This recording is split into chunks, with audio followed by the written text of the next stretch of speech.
Football যে কতটা নিষ্ঠুর নেইমারকে না দেখলে তা কখনোই জানাই হতো না। তিনি ফুটবলের রাজা হতে এসেছিলেন, কিন্তু ভাগ্য তাকে বানিয়েছে ফুটবলের দুঃখী রাজপুত্র। নেইমারকে ছাড়া ব্রাজিল রংহীন, আসলে তাকে ছাড়া ফুটবলটাই রংহীন। নেইমার ইনজুরিতে পড়েন, ফিরে এসে আবার ইনজুরিতে পড়েন, আবার ফেরার চেষ্টা করেন, এভাবেই কেটে গেল 10-10টা বছর। নেইমার ভক্তরাও শিখে গেছেন অপেক্ষা কাকে বলে, আক্ষেপ কাকে বলে।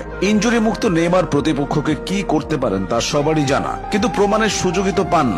2014 সাল ব্রাজিলের ঘরের মাঠে বিশ্বকাপ, হেক্সা জয়ের স্বপ্নে বিভোর ব্রাজিলের ভক্ত সমর্থকেরা। তাদের স্বপ্নের সারথি নেইমার, সব ঠিকঠাকই যাচ্ছিল। কোয়ার্টার ফাইনালে কলম্বিয়ার মুখোমুখি হয় ব্রাজিল। ম্যাচ জিতে সেমিফাইনাল নিশ্চিত করে সেলেসাওরা। তবে অন্ধকার অনিশ্চয়তায় চলে যায় তাদের যুবরাজ নেইমারের ভবিষ্যৎ। ম্যাচ জয়ে সেদিন আনন্দ উল্লাস হয়নি, বরং বিষাদের বর্ষণে ভিজেছিল সমর্থকেরা।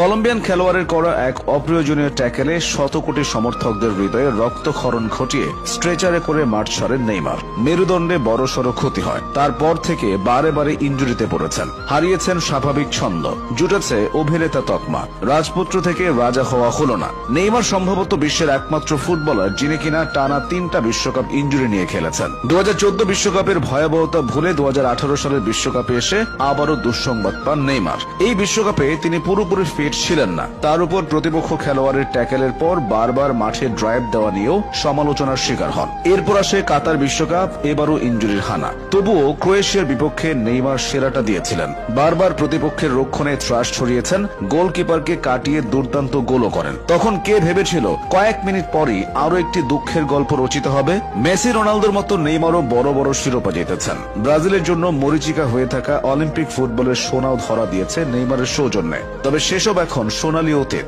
ব্রাজিলের হয়ে নেইমার বেশ সাড়া ফেলেই অভিষিক্ত হয়েছিলেন।